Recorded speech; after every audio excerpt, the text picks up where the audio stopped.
పిల్లలకి చెప్పగలిగిన నా వల్ల ఒకే ఒక్క పిల్లవాడు తన మార్గాన్ని మార్చుకుని చెడు వైపుకు వెడుతున్న పిల్లవాడు ఇది చెడు వద్దు అని మారగలిగిన నీ దేశానికి గొప్ప సేవ చేసినట్లు భావిస్తా. ఎందుకనంటే మీరు ఆలోచించండి, ఒక్క పిల్లవాడు గాడి తప్పి ఒక తప్పు వైపుకు వెళ్ళిపోతే వాడు రేపొద్దున్న ఎంత పెద్ద నేరస్తుడవుతాడో, ఎంత ప్రమాదకరమైన వ్యక్తి అవుతాడో, వాడి వల్ల దేశానికే ఎంత అప్రతిష్ట వస్తుందో.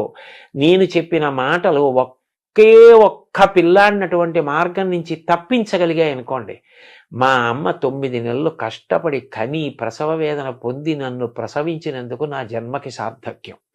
ఒకటి మాత్రం నేను మనసు విప్పి త్రికరణ శుద్ధిగా చెప్తున్నాను శర్మగారు మీకు, నేను బ్రతికినంత కాలం బ్రతకను. ఎందుకనంటే 65 ఏళ్ళు వచ్చాయి, ఇంకో 65 ఏళ్ళు మాత్రం ఒక్కనాటికి బ్రతకను. నాకు ఎంతో ఓపిక ఉండే కాలం మహా అయితే ఇంకొక 6 ఏళ్ళు 7 ఏళ్ళు. ఆ తర్వాత శరీరం శిథిలం అవడం అనేది సహజంగా ఉంటుంది. ఇంత ఓపిక కూడా ఉండదు. ఇంతకాలం నయా పైసా ఆశించకుండా ఆధ్యాత్మిక ప్రవచనాలు చేశా.